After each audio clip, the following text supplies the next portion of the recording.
Hello, my name is Yeji, otherwise known as ANdmadeco on YouTube and Instagram. Today, I want to go over all of my spending on knitting and knitting related purchases for 2024. And we're going to do this kind of Goodreads style where we go over from 2023 December 1st until 2024 November 30th. And today we'll be talking all about my pattern purchases, yarn purchases, when I spend the most money. I'll include a segment of how I save some money, as well as some yarn suggestions that don't break the bank. First, I want to start off by saying that personal finances is, as the name suggests, very personal, and everybody has different financial obligations. Personally, for us, for my family, we make a budget every month. We try to stick to it. This year, we just haven't been very good because, and part of that, a large part of that is because we purchased a house this year, and that meant that we had to furnish it. And so our budget kind of went out the window in that way, but we try to do our best to save and with our new mortgage payments and everything. I know for me personally, at times it's very hard to justify spending on my hobbies, but because I love knitting and it is mainly what I do during my free time, I feel like I wanted to come and give a summary of what I spent this year, as well as if the items that I spent had good usage or if they were purchases that I regret.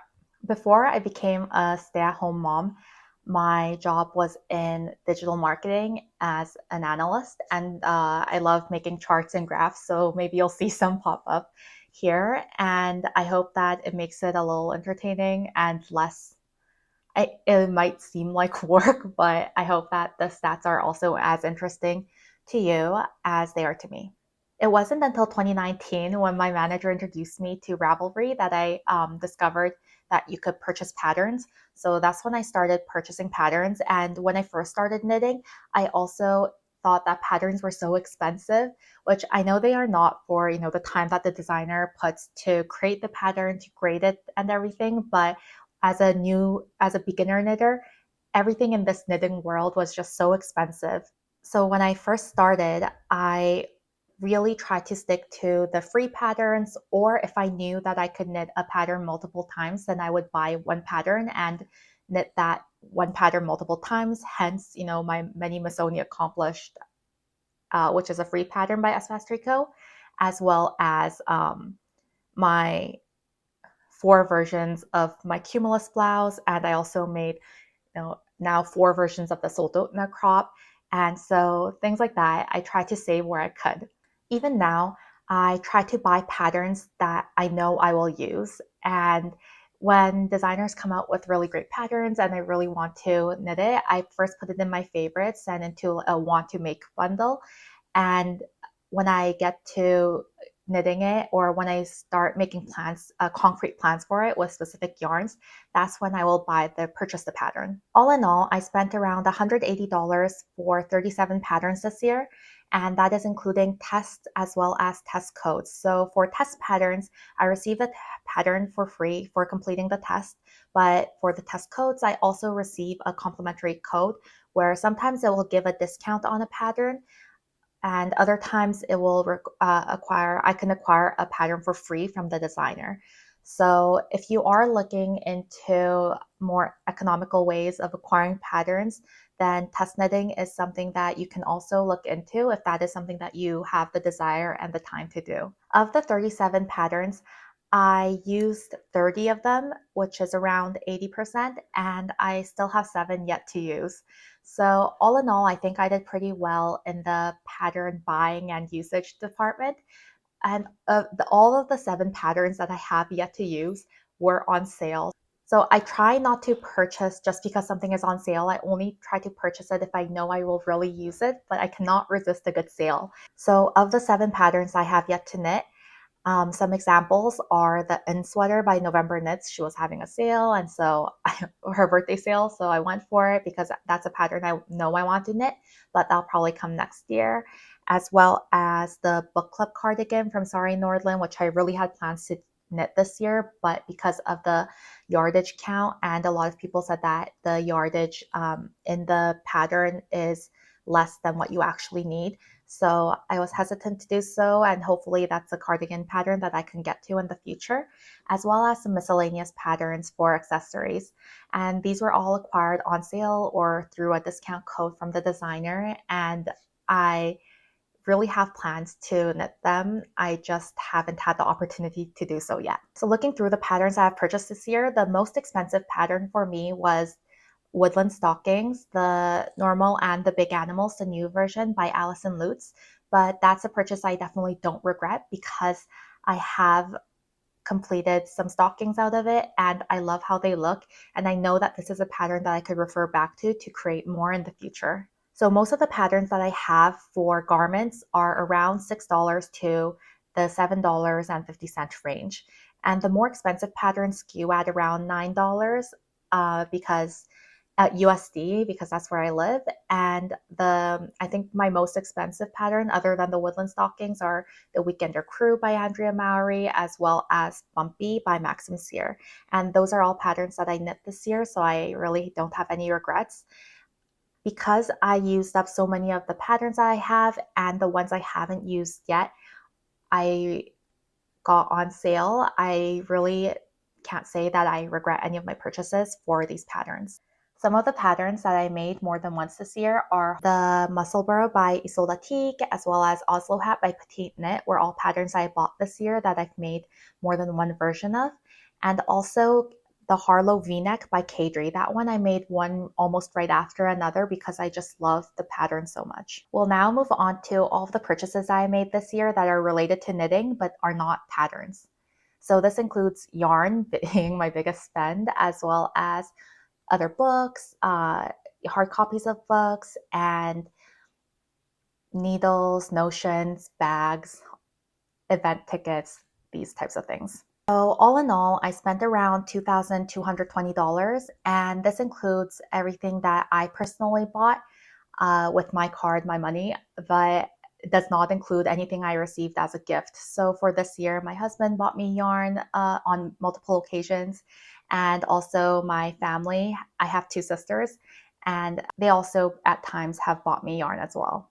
So my spending in both pattern purchasing as well as other knitting purchases really ebbs and flows, and it definitely ebbs during the summer months and increases dramatically during the winter months, except for the occasion of Flock. This year I went to Flock Fiber Festival and I spent quite a bit there. If my total spend was even throughout the year, it would be around $200 a month, which we're comfortable with and is reflected within our household budget.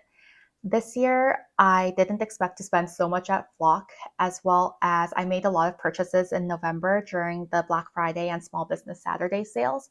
So in August, when I purchased at Flock, as well as some other summer items I bought, I spent around $650. And in November, just this month, I spent around $525. The other months I would say are pretty even. It ranges anywhere from $50 to $250, and that I am very comfortable with. So knowing this going forward, I know to put aside some money for Flock, as well as just keep in mind that the holiday shopping season affects all areas of my life, including my knitting. So of the $2,200, $1,700 of that was spent on yarn, which I think is very fair. I try to only purchase yarns that I know I will use, but as I said in my previous episodes, I get very excited and I will buy 5 yarns or 5 skeins, and 4 of them will be for a project I'm currently working on, and 1 of them will be for a future project.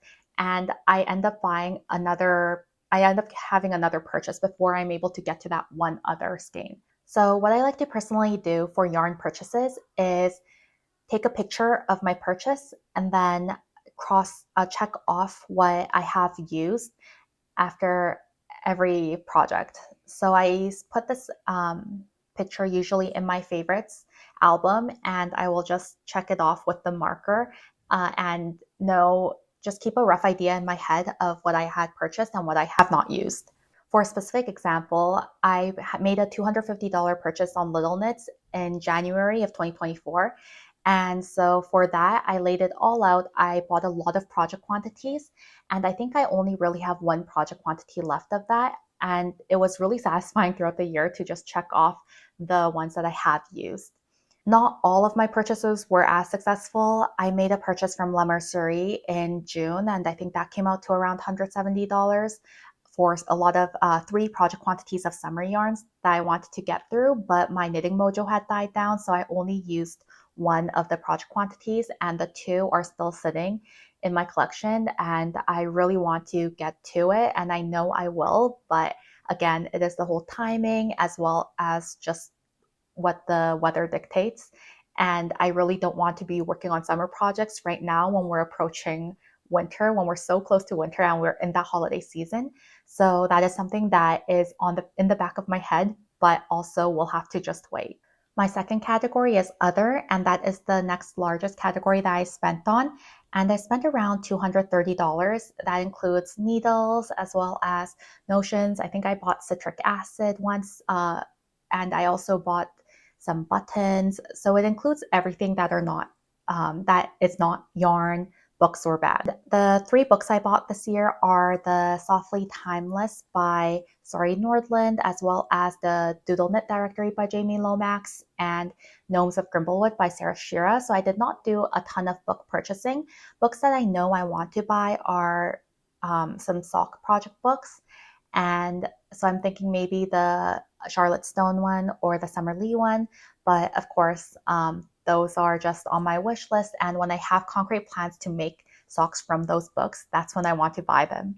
The overall price of everything that I have listed, so in that $2,200, that's quite low compared to what I actually spent or got the dollar value of, because some cost saving measures that I like to take are I have the Amazon store card. And so when I buy purchases on Amazon and I delay shipping by a day or two, it gives me 6% back. And so when I have enough of that cash back, I like to use that cash back to purchase knitting items. And other cost saving measures that I like to take are that I post on Instagram, and I posted using Little Knits yarn because I love my project so much. I made with their yarn, and sometimes they will share it on their page, and in return they will send me a small gift card. And so I save some of those gift cards, and I'm able to take quite a few dollars off of my purchase, which really reduces that cost.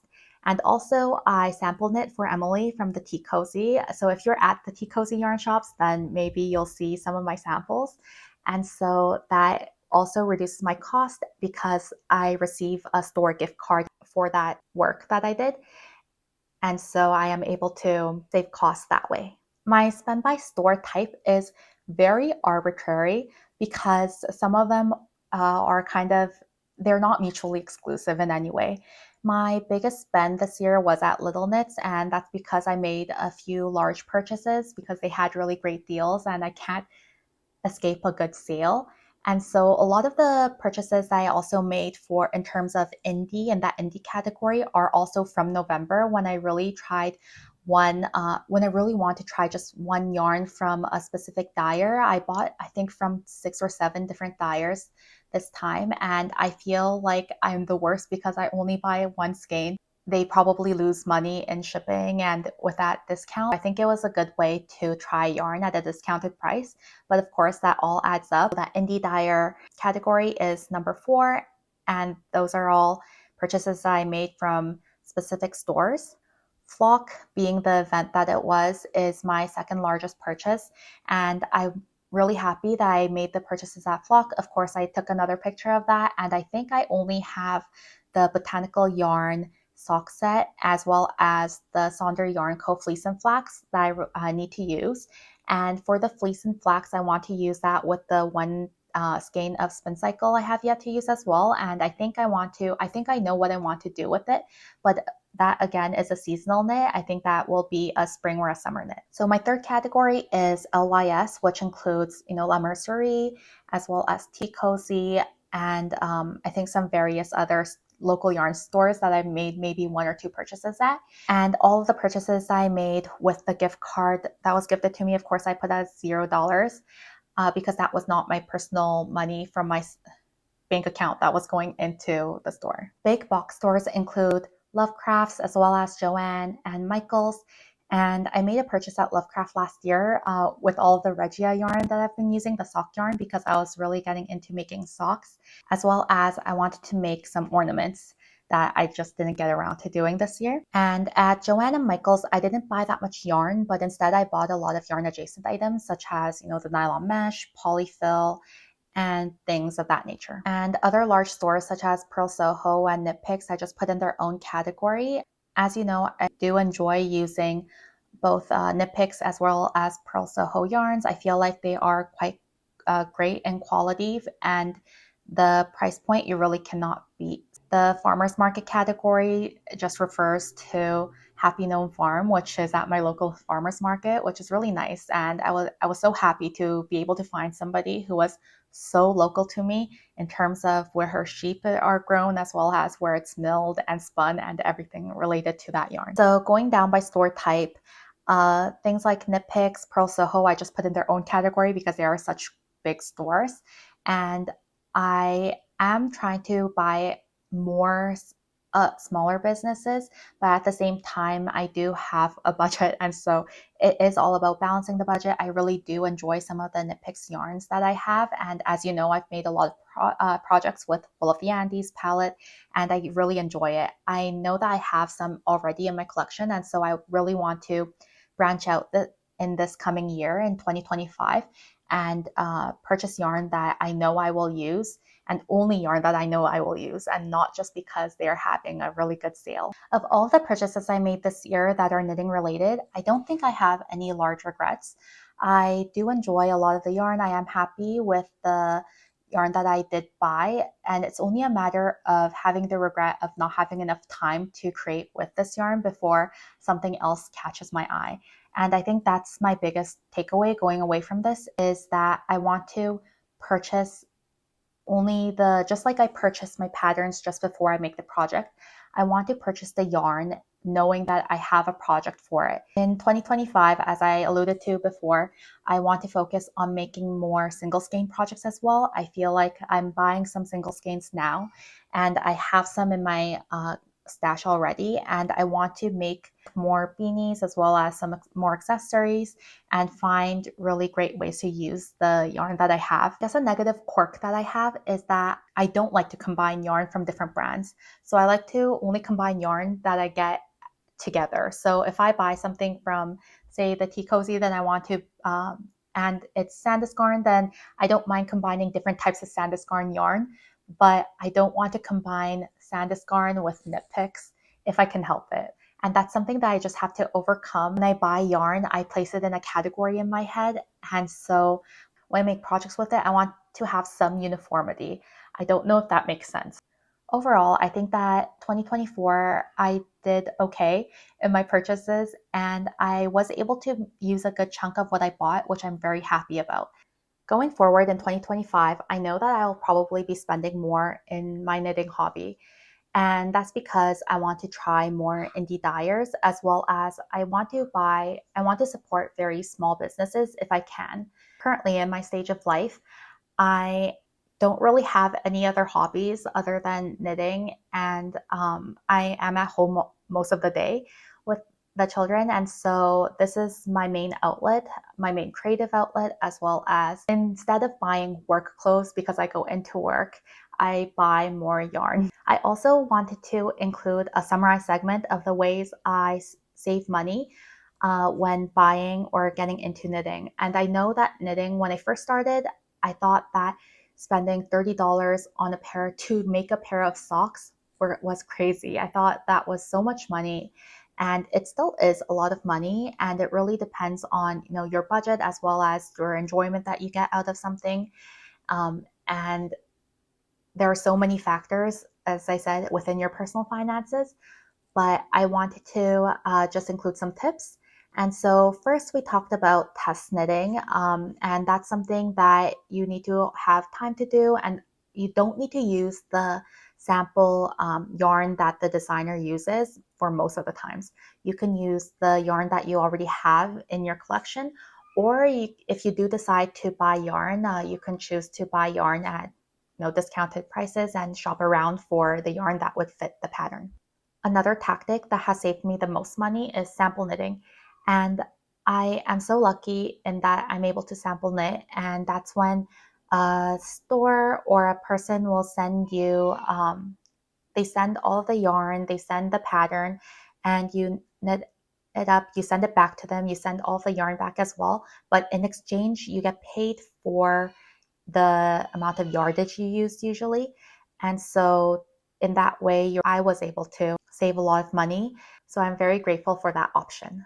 Another thing is, I know that when you get cash back from Amazon or from another place, it's not real cash. But when I do get gift cards for Amazon, if I get Visa gift cards or anything during the holiday season or for my birthday, I like to set that money aside and spend it on my knitting, because I know that it's hard to justify buying maybe another needle when I already have a needle set, interchangeable needle set, as well as so many other needles. But if I want another specific size, then I'll just get that off of those platforms. And knowing when the sale seasons are, it's also a good tip for if you want to save some money on yarn that you already want to buy. This is kind of a double-edged sword though, because you might end up buying more than you had planned to because it is on sale. But of course, that's how I was able to purchase more. And others and sites such as Lil Knits always has really great sales, which is why I love shopping from them. And sites like Pearl Soho and Knit Picks seem to be having a sale every other week. Another tip that I have is to go to your local yarn store and to check out the sale corner as well, because that's how I was able to find some of the yarns I love to this day, including the Cascade Heritage prints. When I went to Romney Wools 5 years ago, I know that Tea Cozy has some Madeline Tosh in their sale corner, as well as Brooklyn Tweed. So some of the times you are able to find some hand-dyed yarns as well as some regularly more expensive yarns at a cheaper price. And it goes without saying that the best way to save money is to not spend money. And so if you have yarn in your collection, then maybe just take another look at it, see what you can combine, and base your pattern purchases maybe off of your yarn. Or if you have a large collection of patterns, you can also look at into seeing what would match. And I like to take some time during this time of the year to really go through what I already have and the things I've already purchased and come up with plans for it. And so in the new year, I know some of what I will be able to tackle. I also want to talk about some yarn suggestions that I have that are very affordable for the content. So Lion Brand Fisherman's Wool is 100% wool and it's a worsted Aran weight, and that's usually very affordable. I think you can get one ball and that comes in at around 200 grams, and you can get that for around $8 or $9 at your big box stores. Other affordable brands that have really great yarns are, as I mentioned, Knit Picks has the Wool of the Andes, which is 100% Peruvian wool, as well in the worsted and sport weight, as well as Palette, which is a fingering weight, 100% wool yarn as well. If you are looking to buy, or if you are overseas, Holsgarn also puts on really great sales at times. And also they have very good wool yarn. It does have spinning oil in it, the ones that come in the cone. And so you just need to wash your project really well at the very end of when you're blocking it. But I've had no issues with it and I really do enjoy that yarn. It is a little rustic though. Other brands such as Drops, we all know, has really good yarn. I really enjoy their alpaca silk. I think their brushed alpaca silk is very beautiful and it is quite soft. And a brand that is very big but also quite local to me is Cascade. Cascade also carries quite inexpensive yarn. I think you can get a skein, 100 grams of worsted weight yarn for around $11. Another brand that I've also used that is quite inexpensive but is very rustic is the Istex. So Let Lopi, the Plutolopi, those are all quite rustic, but also 100% wool yarn that you can get at very low prices. And other brands that have quite a good price point are Kelborn Woolens, as well as Blue Sky Fiber. And I think that just about wraps it up. Thank you so much for watching. Please like, subscribe, and comment, and I will see you in the next one. Bye.